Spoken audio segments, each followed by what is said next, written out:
Diputado del Partido Socialista para Juan Fernando López Aguilar, a quien saludamos en antena. Señor López Aguilar, buenos días. Muy buenos días desde Bruselas, Parlamento Europeo. ¿Cómo estamos? Bien, Buen año para empezar. Buen año a usted y a todos sus oyentes. lo mismo y lo propio, Juan Fernando. Bueno, en un año en el que hay varios retos por delante, sobre todo de cara a Europa, ¿no? Tenemos lo más inmediato que es el Brexit, la salida del Reino Unido de la Unión Europea, la manera en la que se está llevando a cabo, sobre todo cómo se está debatiendo esto en el propio país, y por el otro, el reto de unas elecciones europeas, aunque también en los últimos tiempos estamos viendo cómo todo esto se va de alguna manera enmarcando en estrategias e incluso, bueno, pues la extrema derecha está marcando su propia estrategia. ¿Usted cree que, por ejemplo, Europa peligra con este brote de extrema derecha que incluso, por ejemplo, en Alemania ha llegado a plantear también una posible salida de ese país de la Unión Europea? Más que nunca. Las elecciones del 26 de mayo del 2019, este año ya, que van a coincidir en Canarias con las municipales, insulares y autonómicas en dos urnas distintas, la quinta urna será la europea, es más decisiva que nunca, porque la Unión Europea está sometida a un examen existencial. No es solamente el Brexit, que es la consumación de un desastre que dura mucho tiempo y que tiene responsabilidades muy claras en la incompetencia y la responsabilidad enorme del primer ministro Cameron, que convocó ese referéndum estúpido que ha abocado a una crisis sin precedentes, para empezar, al propio Reino Unido, que está en una crisis social y política de caballo, de la que ellos mismos no saben salir, a la vista está. Pero la Unión Europea tiene otros desafíos, además de ese, y está sometida efectivamente a una tensión existencial. Y hay que dar la cara por Europa. Vengo sosteniendo hace mucho tiempo que una Europa mejor que esta. Nos hace falta una Europa mucho mejor que esta. Una Europa que restaure la agenda social, que luche contra las desigualdades que se han exasperado, que sea capaz de restablecer una narrativa atractiva para la gente joven, y eso requiere respuestas muy concretas y credibilidad entre lo que Europa promete y lo que Europa efectivamente hace. Por tanto, menos arrastrar los pies, menos chapotear en lo que ha sido una crisis cronificada que ha durado demasiado para el conjunto del proyecto europeo. Es cierto que ante el Brexit la Unión Europea ha respondido con unidad y sosteniendo una estrategia propia, lo que está bien, pero lo que está claro es que los antieuropeos y los eurófobos, la extrema derecha, que es rabiosamente antieuropea, está muy movilizada de cara a las elecciones del 26 de mayo. Vengo diciendo también hace mucho tiempo que hace falta que los europeístas, que queremos una Europa mejor que esta, vayamos también a votar al menos con la misma fuerza con la que lo van a hacer los antieuropeos, para derrotarles en las urnas. Y ojalá lo hagamos por una Europa de orientación progresista, por tanto que restaure la agenda de la igualdad y la agenda social que ha estado largamente arrumbada durante este tiempo. Claro, pero fíjese, eso pueden ser deseos, Juan Fernando, pero lo cierto es que hay un movimiento en torno a todo esto que empieza a preocupar. Por ejemplo, mire, desde ayer ya tenemos ultraderecha también aquí en algunas instituciones como el Parlamento de Andalucía, ¿no? Donde la llegada de Vox pues ha traído incluso algún movimiento e incluso debate o discusión en las últimas horas a cuenta de las cosas que pedía. Y parece que en este momento pues también hay a lo largo de toda Europa pues un movimiento que se empieza a coordinar, que quizás sea lo más preocupante. Así es, y todos estos movimientos, como usted les ha llamado, están interconectados entre sí. Ninguno es ajeno al otro. Hay un escalón europeo que ha determinado todo lo demás. La gran recesión, el pésimo manejo de la crisis, ha significado un seísmo en la redefinición de los paisajes políticos de los Estados miembros. Y España no podía ser ajena a esta redefinición. Hemos visto el populismo, primero un populismo que ha intentado ofrecer respuestas simplonas a la complejidad de la globalización y buscar chivos expiatorios a los que echarle la culpa de lo que iba mal, pero finalmente un populismo de extrema derecha, rabiosa extrema derecha, que es un desprendimiento del Partido Popular. Ahí me preguntan a menudo en la Unión Europea, ¿de dónde ha salido esto? ¿Cómo es posible? ¿Cómo ha surgido? Digo, esto siempre ha estado ahí, solo que estaba conglomerado en el Partido Popular. No nos podemos engañar. Este desprendimiento de Vox de extrema derecha es una gemación del Partido Popular y por tanto converge con el Partido Popular, intentando condicionar ahora la política del Partido Popular para extremarlo hacia la derecha, una respuesta reaccionaria a la exasperación producida por la crisis.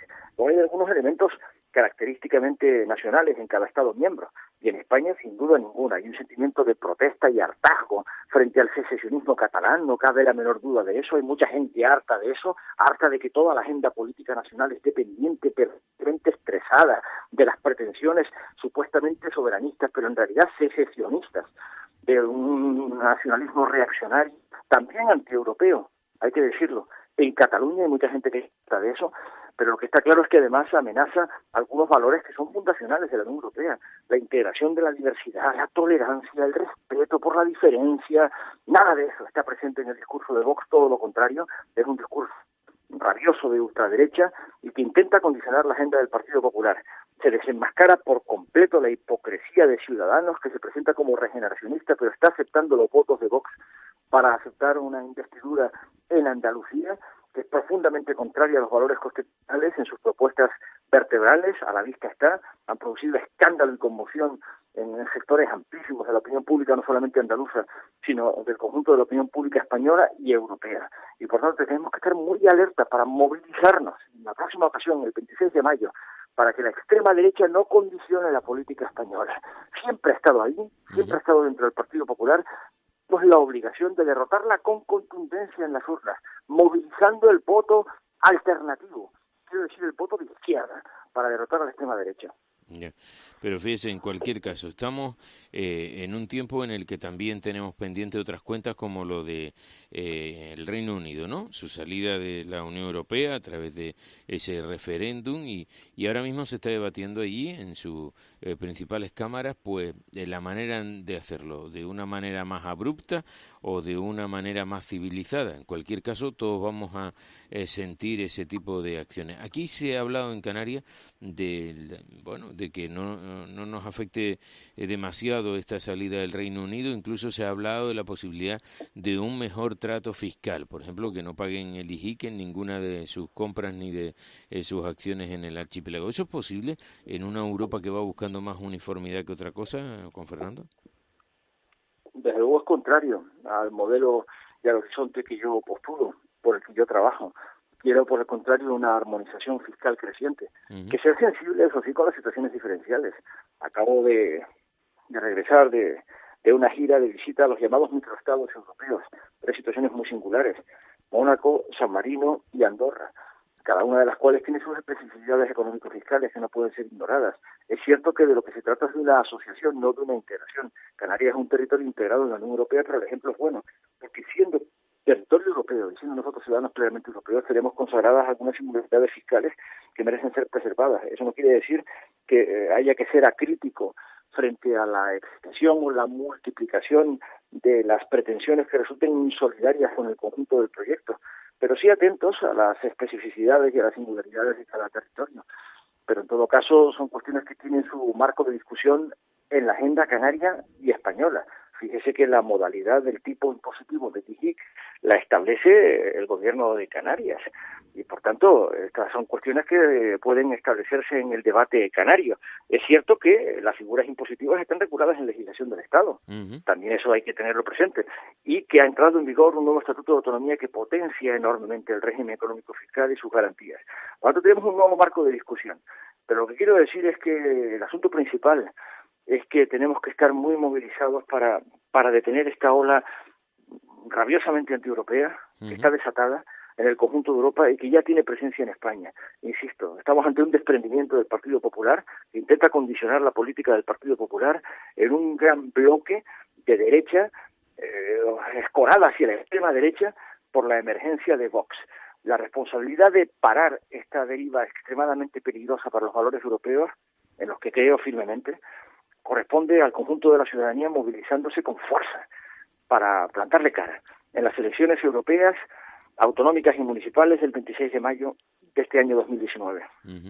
Bien, y en ese contexto, por ejemplo, porque claro, antes mirábamos a Europa casi como la tabla de salvación para algunas inversiones, para un trato diferenciado, para subvenciones e incluso hasta en el traslado de mercancías, pero me da que todo eso ya ha terminado, que ahora tenemos que mirar a Europa con otros ojos y sobre todo buscando otras cosas.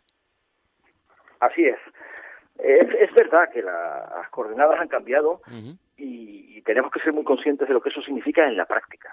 Hubo un tiempo en que Europa se construía en un conjunto de países reducidos, en los cuales España era muy influyente, tenía una alianza estratégica en la protección de las mismas características con Portugal y Francia, y es cierto también que la globalización y la ampliación que se llevó a cabo en 2004, incorporando a 10 nuevos países que luego han sumado otros 3 en los años inmediatamente siguientes, ha hecho extremadamente compleja la defensa de la ultraperificidad y las singularidades en estos últimos tiempos.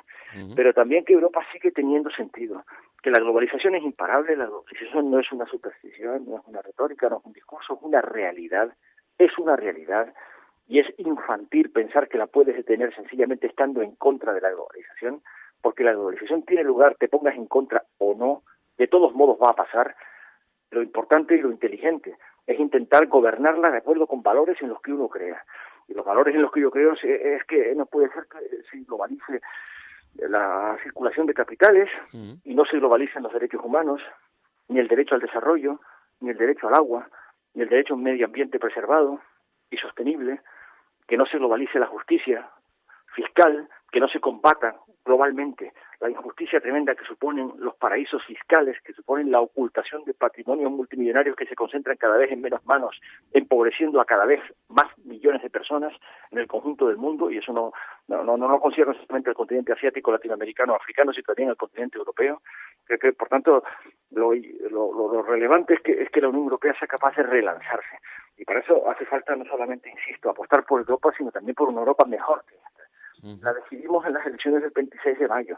Creo que esa es, en definitiva, es la orientación que tenemos que tener presente. Europa está en juego, tiene una crisis existencial, nos hace falta una Europa mejor que esta, pero que Europa hace falta no nos quepa la menor duda. Y que es una distopía abocada al fracaso y a la desesperanza y a la frustración, la de pensar que regresando a la pequeñita casilla de salida y al nacionalismo pequeñito local y a la defensa de lo local y al intento de cerrar las fronteras y que no venga nadie y quedarnos como estamos, vamos a estar a salvo de un mundo que de todos modos sigue girando. Creo que este es un mensaje que debe hacerse valer en la próxima campaña, debe tener lugar, y creo que la próxima campaña del 26 de mayo va a ser la campaña más extrema a la que hayamos asistido. Es cierto que la idea europea ha tenido grandes dificultades para ser comunicada políticamente, las elecciones europeas tienen grandes dificultades para hacer valer sus mensajes.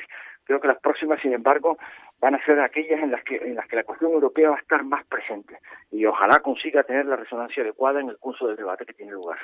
Y luego estamos aquí con un debate también, lo digo porque en su época de ministro de Justicia usted impulsó una ley de violencia de género que, bueno, cambiaba incluso algunas de las acepciones que hasta ese momento teníamos, ¿no? Y que empezó a marcar un camino diferente en este tipo de delitos. Ahora, mire, tal y como se está planteando la cuestión en Andalucía, todo esto podría empezar a cambiar y no precisamente a mejor, ¿eh?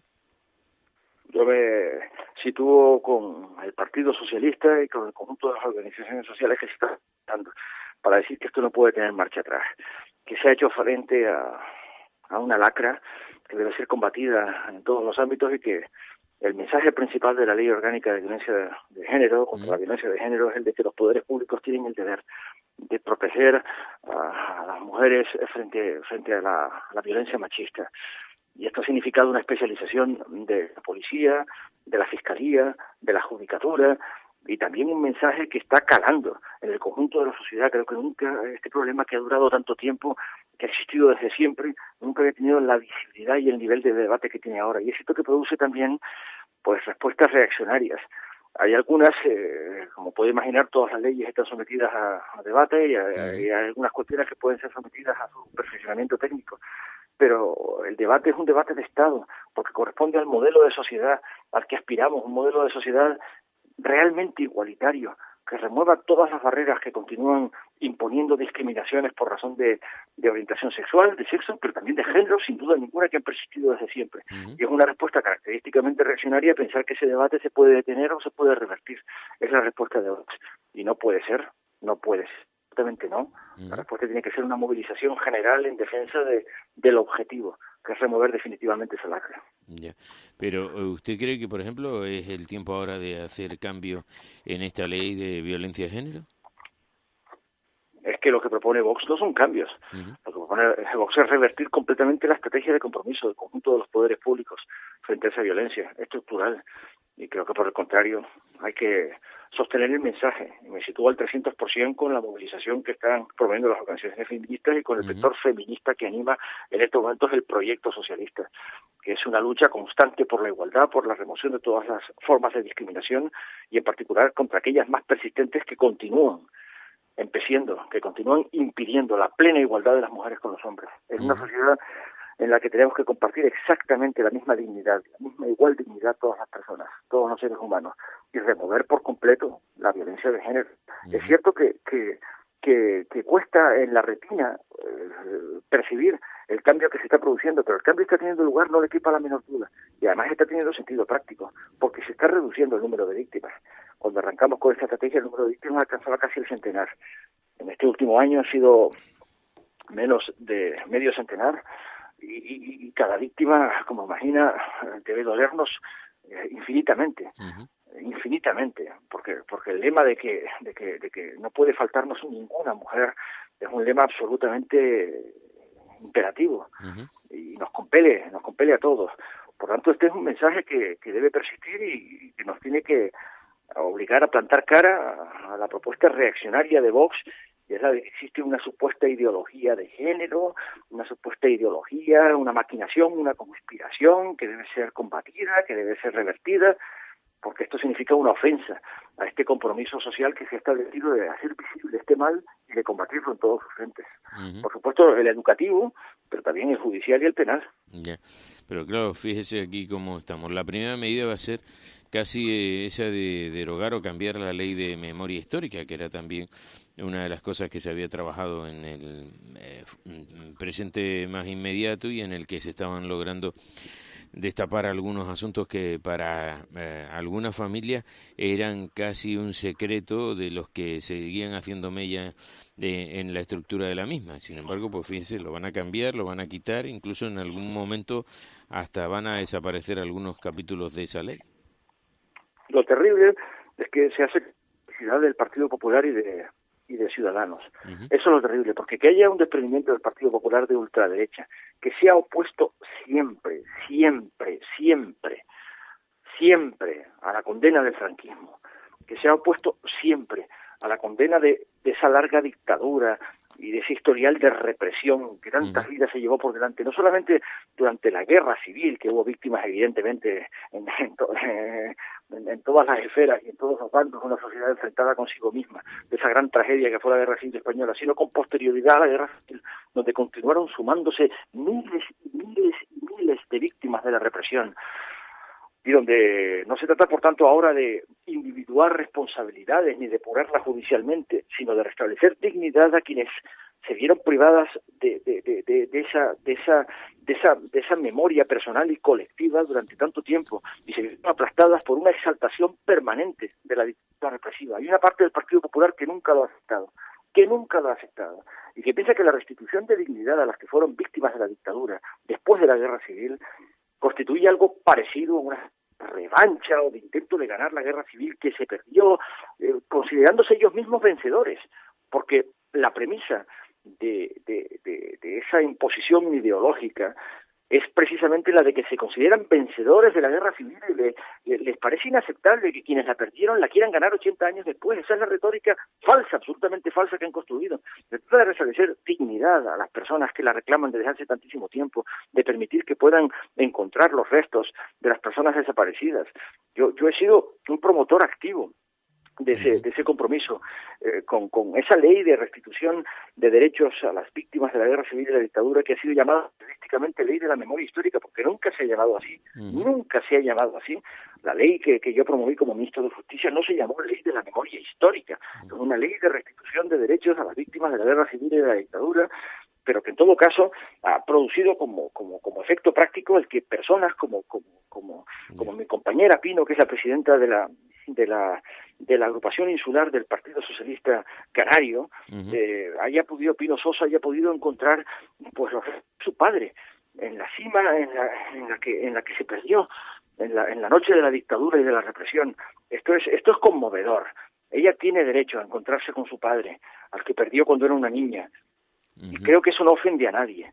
Y creo que esa propuesta reaccionaria de una ley supuestamente de concordia, que sería la alternativa a la ley de restitución a los derechos de las víctimas de la guerra civil y de la dictadura, es una ley que encubre que continúan algunos de estos elementos de la derecha más reaccionaria, que siempre ha estado incrustada en el Partido Popular y ahora se ha desprendido en forma de Vox, pero que condiciona al Partido Popular, de no aceptar en ningún caso, no tener ninguna transacción a las personas que han reclamado dignidad y justicia durante este tiempo.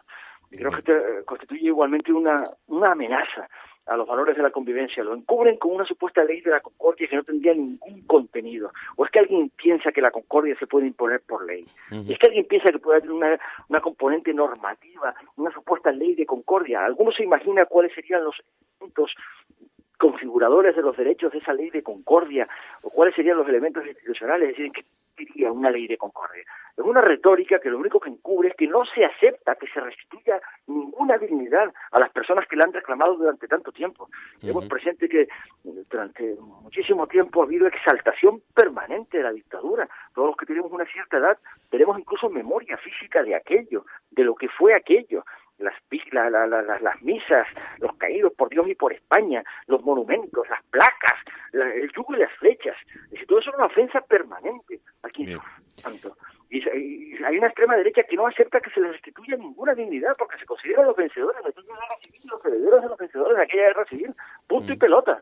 Y creo que eso es un motivo de indignación permanente que nos tiene que poner en alerta de lo que está en juego, Y tenemos que reaccionar nosotros con tanta fuerza y hacerlo en las urnas como para acabar con esa amenaza a los valores fundacionales de nuestra convivencia. Mire, antes de acabar, ¿usted irá en las listas del Partido Socialista el próximo 26 de mayo? Es una cuestión que debe ser decidida por el conjunto del partido. La lista es nacional, la deciden los órganos federales, pero cuento con el apoyo de mis compañeros y compañeras en el Partido Socialista Canario para continuar haciendo ese trabajo.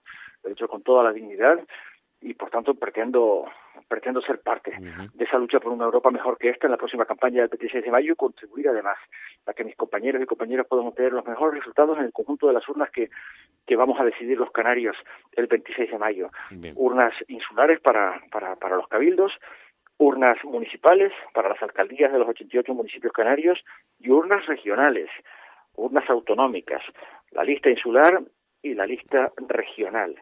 Pretendo ser parte de esa campaña y ayudar también al cambio en Canarias, ayudar a que Ángel Víctor sea presidente del gobierno de Canarias, liderando un cambio que reclama Canarias desde hace mucho tiempo y acabar con lo que han sido también 30 años de oportunidades perdidas, de la mano de los sucesivos gobiernos presididos por Coalición Canaria.